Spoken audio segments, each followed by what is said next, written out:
Hello दोस्तों, आप सभी का स्वागत है आरएन एकेडमी के यूट्यूब चैनल पे। तो ये सी टेट का जो है पार्ट जो है 5 है, बाल विकास एवं शिक्षण शास्त्र का। तो आइए चलते हैं अपने सेशन पे। तो हमको आप लोग स्वस्थ होंगे, मस्त होंगे और पढ़ने में व्यस्त होंगे। तो बिना देर के हुए चलते हैं अपने क्वेश्चन नंबर 1 पे। तो आइए देखते हैं। एक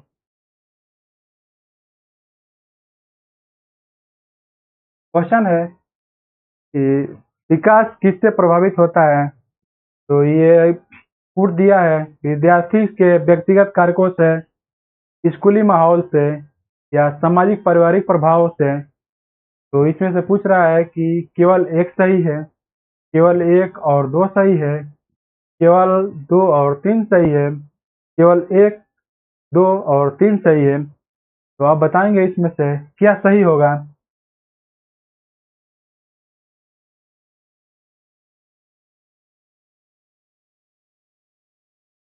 तो विकास प्रभावित जो होता है, तो ये आपका जो है विद्यार्थी के व्यक्तिगत कारक से भी होता है और स्कूल का माहौल से तो नहीं होता है, और सामाजिक पारिवारिक प्रभाव से भी ये होता है। तो आपका जो है राइट आंसर जो हो जाएगा ऑप्शन नंबर डी हो जाए। एक और एक, दो और तीन सही हो जाएगा आपका।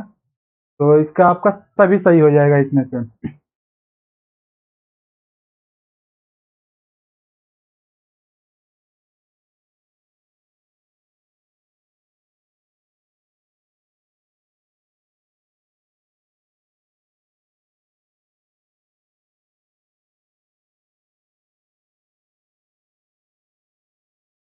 अभी कथन दिया है कि अभिभावकों और अध्यापकों को सुनिश्चित करना चाहिए कि सभी विद्यार्थियों के बाल्यावस्था अनुभव सकारात्मक हो। कारण दिया है कि बाल्यावस्था विकास के लिए एक संवेदनशील चरण है, खासकर संज्ञानात्मक और संवेगात्मक विकास के लिए। तो सही विकल्प का चुनाव करना है। तो यह है कि ए और आर दोनों सही है। आर जो है ए की सही व्याख्या करता है, और ए और आर दोनों सही है, लेकिन आर जो है ए की सही व्याख्या नहीं करता है। और ए सही है लेकिन आर गलत है। और डी है कि ए और आर दोनों गलत है। तो दोस्तों इसको बताइए इसका आंसर क्या हो जाएगा।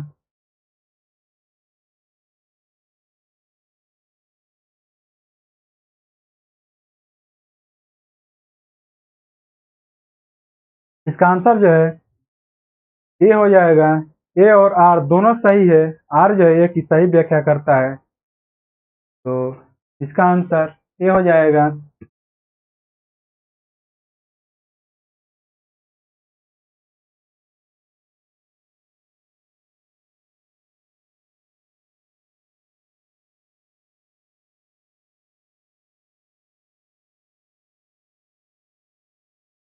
अगला क्वेश्चन है कि बहुत छोटे बच्चों के समाजीकरण के संदर्भ में कौन सा कथन सही है। बहुत छोटे बच्चों के समाजीकरण के संदर्भ में कौन सा कथन सही है। ऑप्शन है विद्यालय समाजीकरण की प्राथमिक संस्था होती है, परिवार समाजीकरण की प्राथमिक संस्था होती है, सहपाठी समूह समाजीकरण की प्राथमिक संस्था होती है, मुद्रक संचार समाजीकरण की प्राथमिक संस्था होती है। तो देखिए जैसे कि विद्यालय जो है समाजीकरण की प्राथमिक संस्था नहीं होती है, और सहपाठी समूह समाजीकरण का भी प्राथमिक संस्था नहीं होती है, और मुद्रक संचार सामाजिकरण की प्राथमिक संस्था नहीं होती है। तो इसमें पूछ रहा है कि सही कथन कौन सा सही है। तो आपका जो है राइट आंसर हो जाएगा ऑप्शन नंबर बी, परिवार समाजीकरण की प्राथमिक संस्था होती है। तो आपका राइट आंसर जो हो जाएगा ऑप्शन नंबर बी।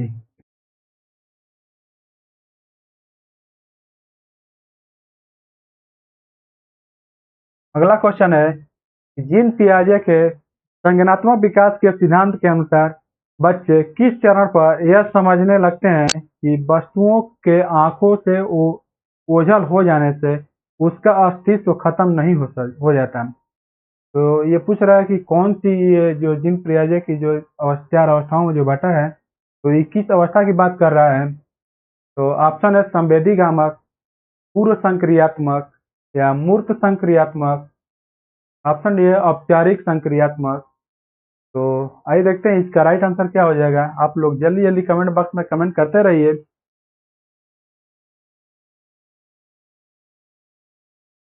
तो इसका राइट आंसर जो हो जाएगा ऑप्शन नंबर ए, संवेदी गामक इसका सही उत्तर हो जाएगा।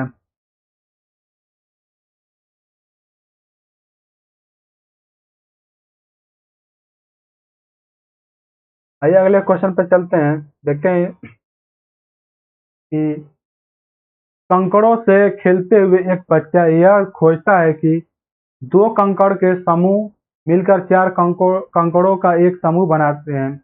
बच्चे द्वारा किया गया यह अनुभव क्या दर्शाता है? तो ये ऑप्शन दिया गया है संरक्षण, केंद्रीकरण, आत्म केंद्रीयता या वस्तु अस्थायित्व जो है। तो देखिए इसका क्या होगा राइट आंसर। तो इसका राइट आंसर जो हो जाएगा ऑप्शन नंबर ए सही हो जाएगा। संरक्षण जो है इसका सही उत्तर होगा।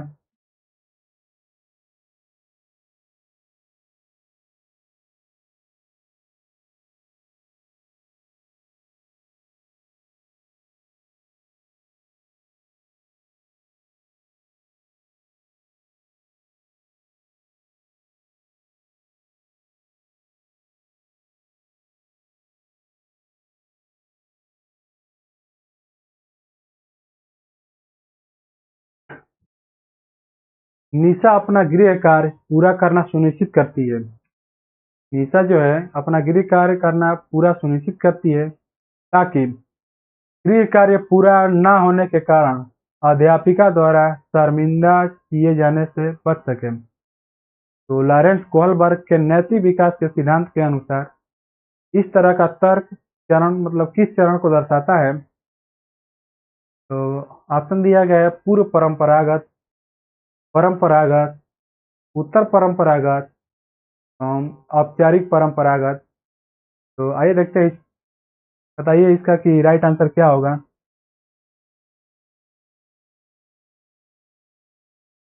जल्दी जल्दी जल्दी कमेंट बॉक्स में कमेंट करते रहिए।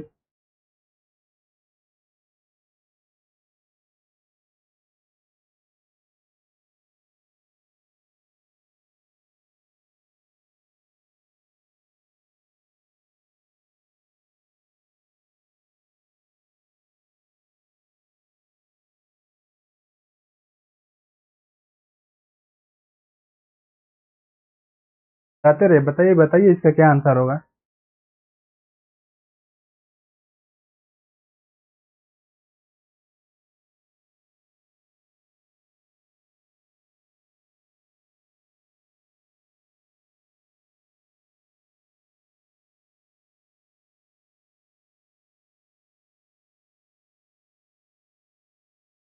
तो इसका राइट आंसर जो है बी हो जाएगा, परंपरागत जो है सही उत्तर हो जाएगा। तो आइए देखते हैं इसका अगला क्वेश्चन।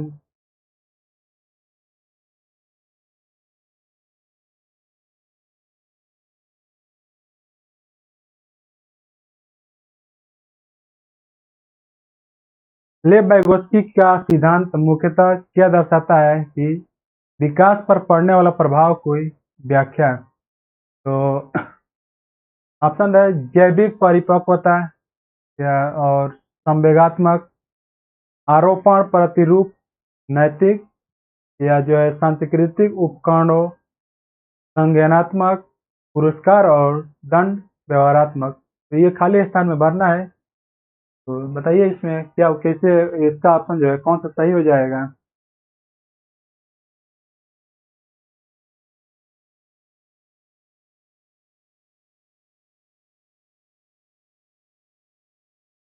तो इसका जो है राइट आंसर जो है ऑप्शन नंबर सी होगा। तो लेबाइगोस्की के सिद्धांत मुख्यतः सांस्कृतिक उपकरणों का करता है कि जो है संज्ञानात्मक विकास पर पड़ने वाले प्रभाव की व्याख्या करता है। इसलिए आपका जो है राइट आंसर जो है सी हो जाएगा।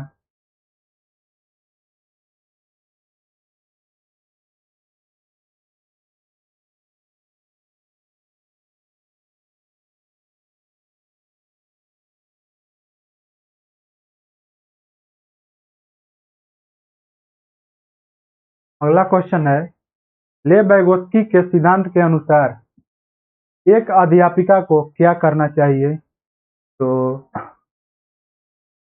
ऑप्शन दिया गया है, संकेत और इशारे देकर विद्यार्थियों को उपयुक्त पाठ प्रदान करनी चाहिए। विद्यार्थियों के बीच सहभागिता और चर्चाओं पर प्रतिबंध लगाना चाहिए। देखिए, प्रतिबंध जैसे किसी को सीखने के लिए जो उसको अवसर देना चाहिए, प्रतिबंध नहीं लगाना चाहिए। भागीदारी जो है, सक्रिय भागीदारी होनी चाहिए, तो ये तो होगा ही नहीं। विद्यार्थियों की अधिगम प्रक्रिया में वयस्कों के पूर्ण हस्तक्षेप की प्रणाली अपनानी चाहिए। विद्यार्थियों के व्यवहार के अनुकूलित करने के लिए बार बार नकारात्मक पुनर्बलन देना चाहिए। तो नकारात्मक नहीं, सकारात्मक पुनर्बलन देना चाहिए। तो इसका राइट आंसर जो है ऑप्शन नंबर ए हो जाएगा। संकेत और इशारे देकर विद्यार्थियों को उपयुक्त पाठ प्रदान करनी चाहिए। तो इसका राइट आंसर ए हो जाएगा।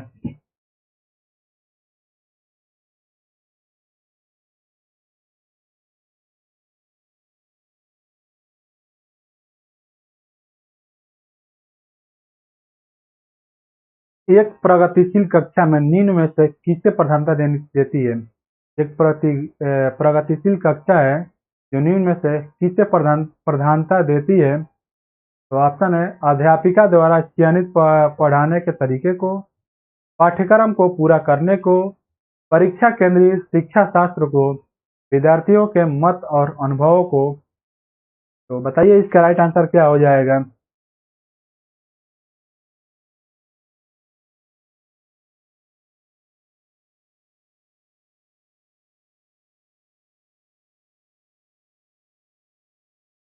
तो इसका राइट आंसर जो है ऑप्शन नंबर डी होगा।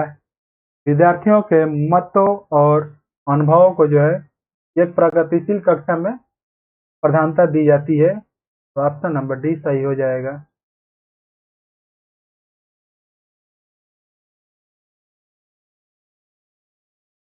हावर्ड गार्डनर के बुद्धि संकल्पना के अनुसार निम्न में से कौन सा कथन सही है?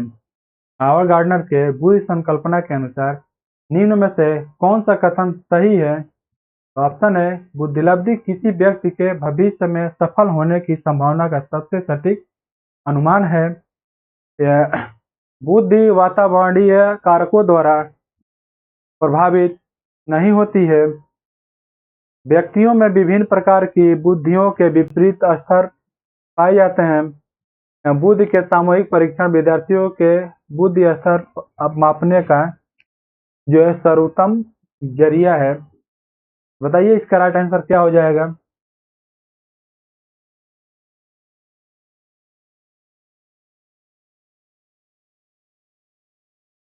तो इसका राइट आंसर जो है ऑप्शन नंबर सी हो जाएगा कि व्यक्तियों में विभिन्न प्रकार की बुद्धियों में विभिन्न स्तर पाए जाते हैं। तो जैसे कोई भी व्यक्ति होगा जो जो दो जोड़े बच्चे भी होंगे, तो उनका भी जो बुद्धि एक प्रकार नहीं होगा।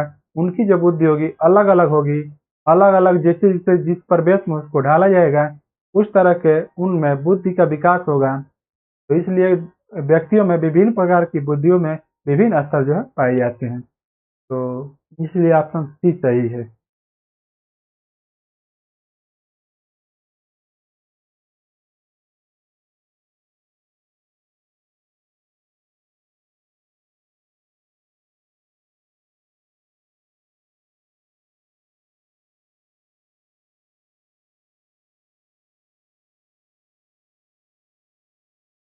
समकालीन सिद्धांतों के अनुसार किस प्रकार का कक्षा माहौल संज्ञान को सुसाधित करता है?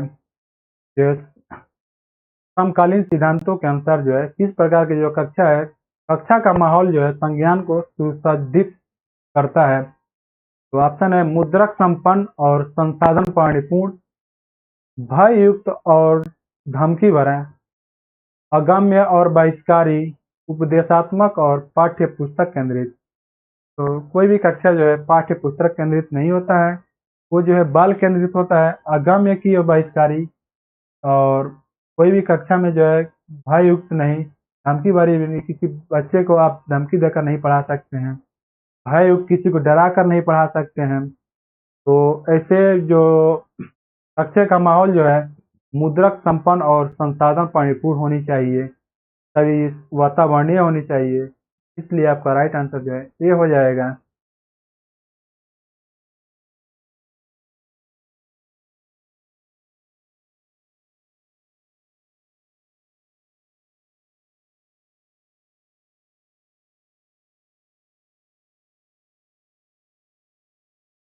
अगला क्वेश्चन है, जेंडर जो है, जेंडर कैसे निर्मित होता है? तो जेंडर की जो भावनाएं उत्पन्न की जाती है, ये पूछ रहा है कि जो ऑप्शन है सामाजिक संरचनाओं द्वारा निर्मित होता है, पूरी तरह वंशागत कारकों द्वारा आधारित होता है, आनुवंशिक लक्षणों द्वारा पूर्व निर्धारित होता है, या जो है जेंडर जो है एक जन्मजात प्रवृत्ति होती है। तो देखिए जेंडर जेंडर जो है किसी तरह जो है सामाजिक संरचनाओं द्वारा, जैसे जेंडर को समाज के द्वारा ही ये निर्मित किया गया है कि जो है अच्छा लड़की, अच्छा लड़का, जो लड़की होती है ये सिर्फ जो है गिरी कार्य कर सकती हैं, लड़के जो होते हैं ये जो है मैथ का सवाल हल करेंगे, ऐसा कुछ नहीं है। जो भी हो एक समानता दी जाती है, ये तो जेंडर की जो है तय सामाजिक संरचनाओं द्वारा ये निर्मित की गई है। इसलिए आपका जो है राइट आंसर ये सही हो जाएगा, क्योंकि जेंडर जो है आनुवंशिक लक्षणों द्वारा निर्धारित नहीं किया जाता है और जेंडर जो है जन्मजात भी नहीं होती है। तो इसलिए उन लोगों का जो मानसिक जो होती है, तो ये आपका समाज द्वारा ही निर्मित किया जाता है। तो इसलिए आपका आंसर ये हो जाएगा।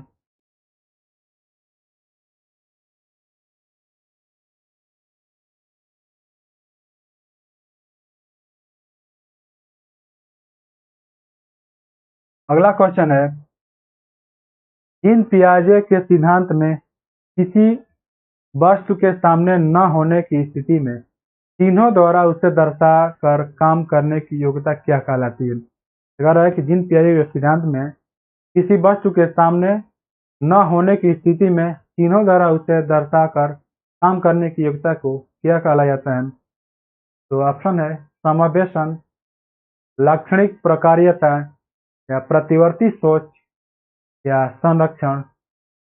बताइए इसका राइट आंसर क्या हो जाएगा? आप लोग कमेंट बॉक्स में कमेंट करते रहिए, मैं देखता हूँ कौन इसका जवाब दे रहा है।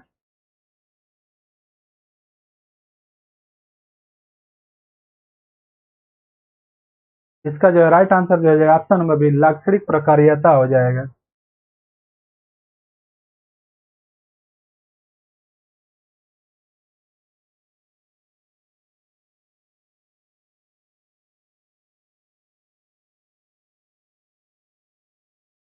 अगला क्वेश्चन है कि रचनात्मक मूल्यांकन निम्न में से किस लिए प्रभावी होता है? जो रचनात्मक मूल्यांकन है निम्न में से किस लिए प्रभावित होता है? तो विद्यार्थियों में असफलता का निरंतर भय पैदा करने में, विद्यार्थियों के प्रदर्शन की एक दूसरे से तुलना करने में, विद्यार्थियों की अधिगम प्रगति को समझाने में ताकि उन्हें तदनुसार सहायता प्रदान की जा सके, या विद्यार्थियों के नामांकीकरण, वर्गीकरण और विशेष प्रकार से। तो जो है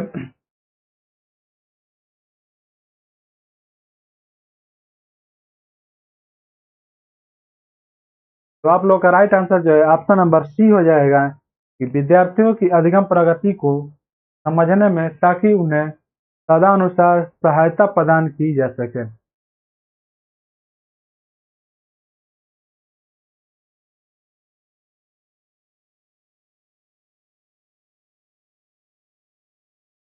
अगला क्वेश्चन है,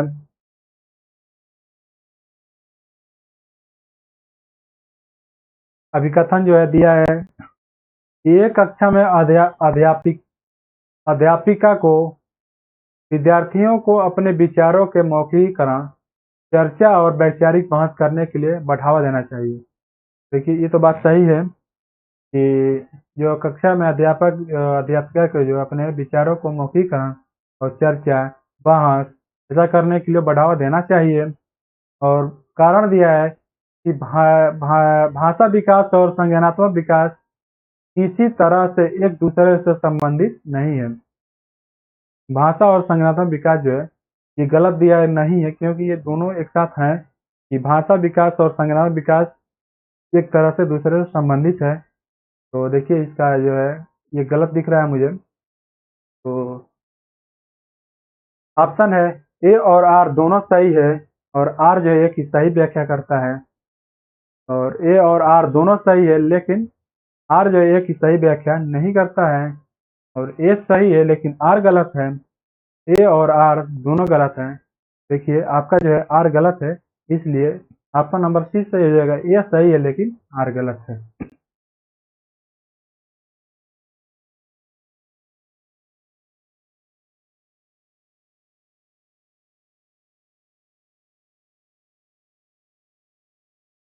आइए अगले क्वेश्चन पर चलते हैं।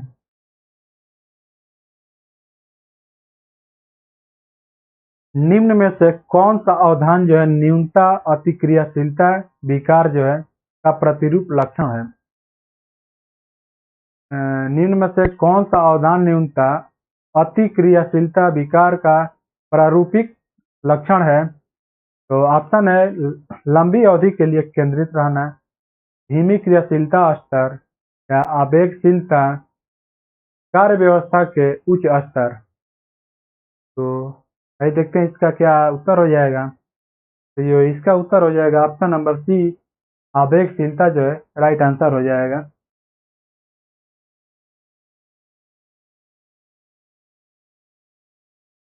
आवेगशीलता इसका सही उत्तर हो जाएगा। ऑप्शन नंबर जो है सी हो जाएगा। तो निम्न में से कौन सा कथन जो है अधिगम आवश्यकताओं जैसे कि पठन वैकल्य, गुणज वैकल्य इत्यादि के संदर्भ में सही है? तो ऑप्शन दिया गया है अधिगम आवश्यकता से जूझते सभी विद्यार्थी एक जैसे होते हैं। ऐसा कुछ नहीं है। अधिगम आवश्यकता से जूझते विद्यार्थियों के अधिगम आकलन के लिए मानकीकृत परीक्षण सबसे बेहतर होती है। एवं अध्यापक केंद्रित शिक्षा शास्त्र अधिगम आवश्यकता से जूझते विद्यार्थियों के संज्ञानात्मक विकास को सुसाधित करने के लिए एक सर्वोत्तम होते हैं। या ऑप्शन डी है अधिगम आवश्यकता तंत्रिका संबंध और वातावरणीय दोनों तरह के कारक से प्रभावित होती हैं। तो देखते हैं इसका राइट आंसर जो है ऑप्शन नंबर डी सही हो जाएगा कि अधिगम आवश्यकता तंत्रिका संबंध और वातावरणीय दोनों तरह के कारकों से प्रभावित होती हैं, इसलिए इसका उत्तर जो है डी सही हो जाएगा।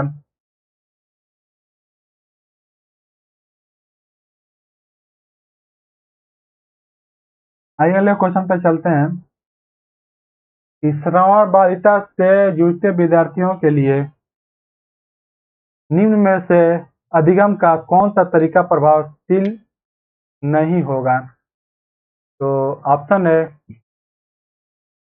दृश्य या गति, व्याख्यान, क्रिया आधारित, या बहुसंवेदी।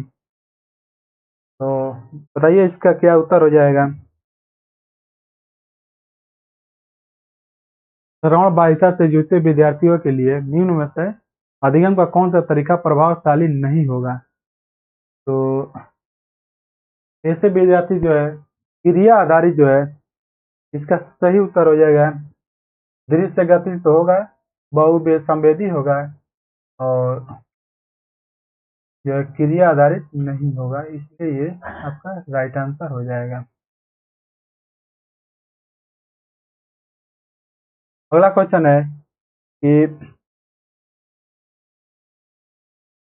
प्रतिभाशाली विद्यार्थियों की जरूरतों को पूरा करने के लिए निम्न में से कौन सा कदम नहीं अपनाना चाहिए? तो ऑप्शन है उत्तेजना संवर्धन गतिविधि गतिविधियां प्रदान करना, मानकीकृत पाठ्यचर्या को लागू करना, विद्यार्थियों को स्वतंत्र परियोजनाएं करने की अनुमति देना, पाठ्यचर्या तोड़ने के लिए लचीलापन रखना। तो देखिए इसमें कौन सा नहीं अपनाना चाहिए। जो है आपका जो है सही उत्तर हो जाएगा ऑप्शन नंबर जो है बी हो जाएगा कि मानकीकृत पाठ्यचर्या को लागू करना है। देखिए कोई भी एक मानक जैसे मानना होता है कि उसके बच्चे को है कोई भी कदम पूरा करने के लिए जो है उत्तेजन संबंधी गतिविधियों को प्रदान करना चाहिए। विद्यार्थियों को स्वतंत्र परियोजनाएं करने की अनुमति देनी चाहिए। पाठ्यचर्या तोड़ने के लचीलापन भी रखना चाहिए। इसलिए इसका जो नहीं अपनाना चाहिए पूछ रहा है तो मानकीकृत पाठ्यचर्या को लागू करना आपका ऑप्शन नंबर बी सही हो जाएगा।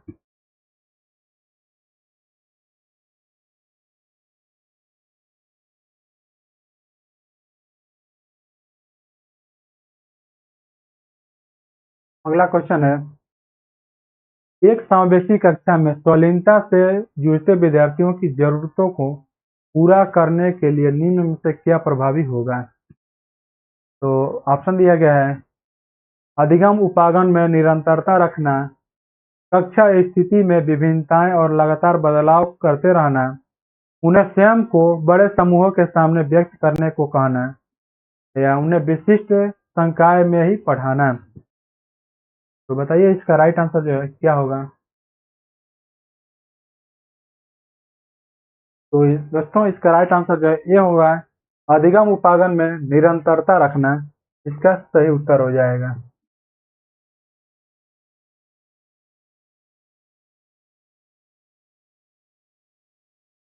आइए अगले क्वेश्चन पर चलते हैं कि अधिगम के सामाजिक संज्ञानात्मक मत के अनुसार विद्यार्थी किस प्रकार सबसे बेहतर सीखते हैं। जैसे विद्यार्थी किस प्रकार सबसे बेहतर सीखते हैं जो सामाजिक संज्ञानात्मक मत के अनुसार जो है पूछ रहा है। तो ऑप्शन है व्यक्तियों की निष्क्रिय नकल करना या अपने वातावरण से सक्रिय संलग्नता द्वारा, व्यवहार के वाय अनुकूलन द्वारा, असंदर्भित जानकारी के कंठस्थीकरण द्वारा। तो जो अधिगम के सामाजिक जो संज्ञानात्मक बात जो विद्यार्थी जो है सबसे बेहतर सीखने के लिए विद्यार्थी को सक्रिय भागीदारी निभाना चाहिए, वातावरण के साथ सक्रिय भागीदारी निभाना चाहिए। तो आपका जो है बी सही हो जाएगा, अपने वातावरण से सक्रिय संलग्नता द्वारा जो है सही हो जाएगा।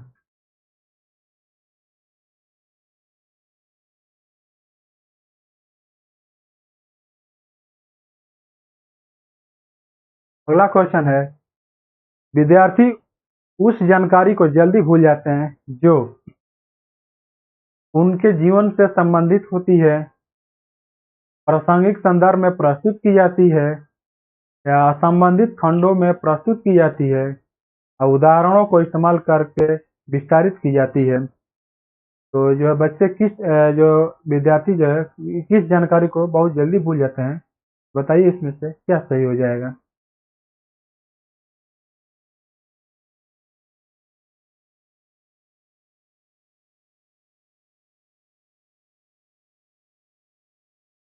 तो इसका सही उत्तर हो जाएगा ऑप्शन नंबर जो है सी हो जाएगा, असंबंधित खंडों में प्रस्तुत जो की जाती है तो विद्यार्थी जो है उसको जल्दी भूल जाते हैं।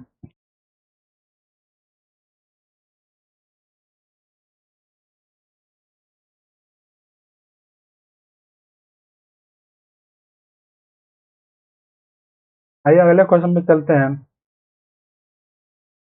निम्न में से कौन सा प्रक्रियात्मक ज्ञान का उदाहरण है। तो ऑप्शन दिया गया है पौधारोपण के लिए मिट्टी कैसे तैयार की जाती है, ए प्लस बी का होल स्क्वायर का सूत्र क्या है, या 72 को आज़ादी मतलब भारत को, यहाँ पे थोड़ा मिस्टेक थोड़ा टाइपिंग गलत हो गया है, 72 नहीं भारत को आज़ादी कब मिली थी, अ, अगला लीप वर्ष कब होगा।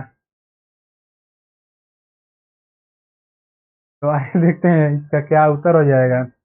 उत्तर जो है ऑप्शन नंबर ए हो जाएगा, पौधारोपण के लिए मिट्टी कैसे तैयार की जाती है। तो ये जो है प्रक्रियात्मक ज्ञान का उदाहरण है कि पौधारोपण के लिए मिट्टी कैसे तैयार की जाती है।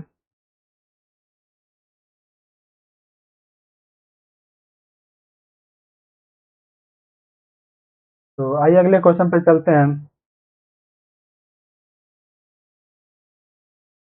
अधिगम को सुसाधित करने हेतु एक अध्यापिका को क्या करना चाहिए? तो ये पूछ रहे हैं कि अध्यापक द्वारा जो है अधिगम को सुसाधित करने के लिए अध्यापक को क्या करना चाहिए? तो ऑप्शन दिया गया है, विषय वस्तु को विद्यार्थियों के सामाजिक संदर्भ से अलग रखना चाहिए, संप्रत्य मानचित्रण के इस्तेमाल को हतोत्साहित करना चाहिए। देखिए, किसी भी चीज को हतोत्साहित नहीं, क्योंकि उसे प्रोत्साहित करना चाहिए। तो ये तो ऐसे ही गलत हो जाएगा। विद्यार्थियों में उच्च स्तरीय प्रतिस्पर्धा को प्रोत्साहित करना चाहिए। तो उच्च स्तरीय नहीं, विद्यार्थियों को ज्ञान सृजन के अवसर प्रदान करना चाहिए। अवसर और सक्रिय भागीदारी, वातावरण के साथ सक्रिय भागीदारी या सृजन के साथ अवसर प्रदान करना चाहिए। इसलिए तो इसका राइट आंसर जो है ऑप्शन नंबर डी सही हो जाएगा। विद्यार्थियों को ज्ञान सृजन के अवसर प्रदान करना चाहिए। तो जो है एक अध्यापक को है ये अवसर जो है प्रदान करना चाहिए सीखने के लिए। तो आइए अगले क्वेश्चन पे चलते हैं। आपकी कक्षा में कुछ विद्यार्थी दिए हुए गए सवाल को हल करने में दिक्कत या महसूस कर सकते हैं। तो दी गई समस्या में और अधिक गैर जरूरती जोड़ देंगे? नहीं, ऐसा कभी नहीं करेंगे। उन्हें सामग्री के परंपरागत इस्तेमाल के लिए बाध्य करने में निर्देश देंगे? ऐसा कभी नहीं करेंगे। उन्हें बाध्य तो करेंगे ही नहीं और निर्देश भी नहीं देंगे। उन्हें अपने दोस्तों की कॉपी से उत्तर नकल करने के लिए कहेंगे? कभी नहीं करेंगे। उन्हें समान तरह की समस्या उन्होंने पहले हल की थी उसी पर चिंता करने के लिए हम कहेंगे। तो इसका उत्तर जो है यही सही हो जाएगा, डी।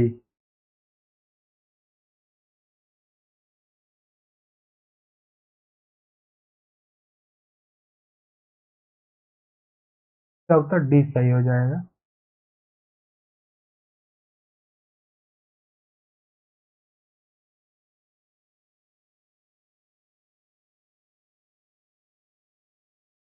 डी सही हो जाएगा। आइए अगले क्वेश्चन पे चलते हैं। अगला क्वेश्चन है कि ऐसा कक्षा का माहौल तैयार करना जरूरी है जहां विद्यार्थी अपनी भ्रांतियां को भ्रांतियों को व्यक्त कर सके। और कारण जो दिया है, भ्रांतियों पर चर्चा करना अधिगम प्रक्रिया के लिए सुगम या महत्वपूर्ण है। तो देखिए, एक कक्षा का माहौल जो तैयार करना जरूरी है जहां विद्यार्थी अपनी भ्रांतियों को व्यक्त कर सके। ये तो सही है। और कारण देख लेते हैं क्या है। भ्रांतियों पर चर्चा करना अधिगम प्रक्रिया के लिए संगत या महत्वपूर्ण है। ये भी सही है। तो इसलिए आर जो है, ए जो है, आर ए और आर दोनों सही है और आर जो है एक ही सही व्याख्या करता है। तो इसका उत्तर ए हो जाएगा।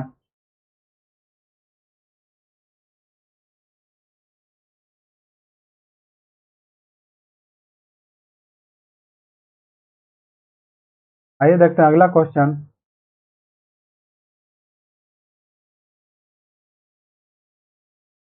विद्यार्थी सीखने के लिए आंतरिक रूप से अधिक अभिप्रेरित होंगे अगर उनको जो है भाव को कैसे महसूस किया जाए।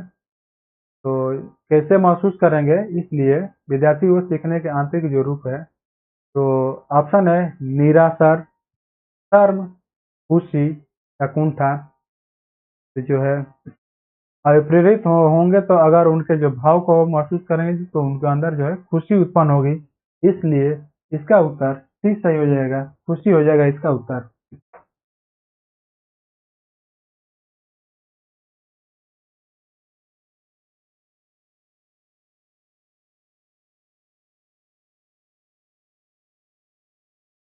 आइए अगले क्वेश्चन पे चलते हैं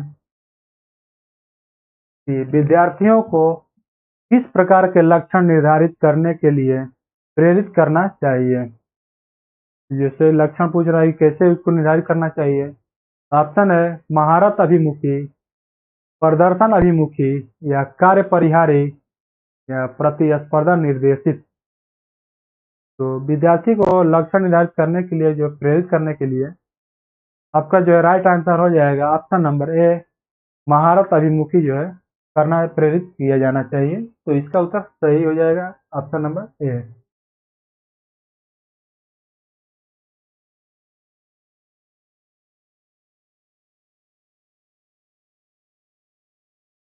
आइए अगला क्वेश्चन पे चलते हैं।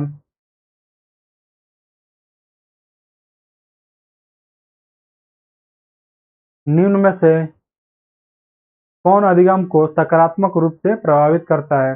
तो ये कूट दिया गया है।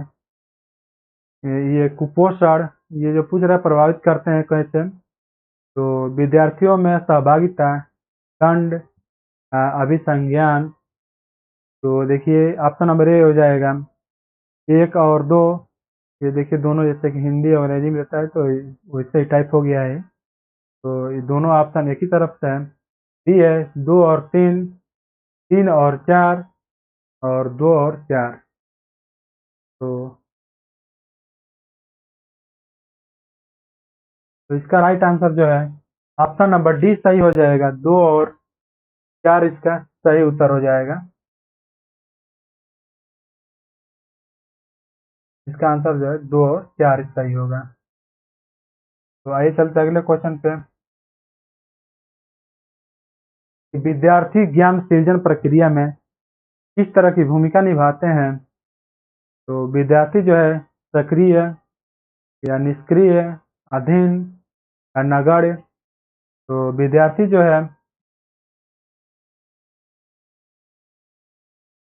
ज्ञान सृजन प्रक्रिया में सक्रिय भूमिका निभाते हैं। तो इसका जो है खाली स्थान में सक्रिय हो जाएगा। ऑप्शन नंबर ए सही हो जाएगा।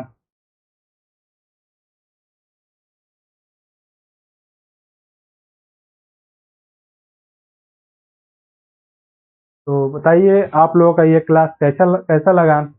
अच्छा लगा तो कमेंट बॉक्स में कमेंट जरूर करें, और हमारे YouTube, Telegram, WhatsApp, Facebook, Instagram जो अपने मोबाइल से आप इसको स्कैन करके आप जुड़ सकते हैं, और पीडीएफ प्राप्त करने के लिए टेलीग्राम अवश्य ज्वाइन करें। तो और हमारे क्लास को जो है अधिक से अपने ग्रुप में शेयर करें, ताकि अदर भी लड़के अपने विद्यार्थी जो है अच्छे से तैयारी कर सकें। तो नमस्कार।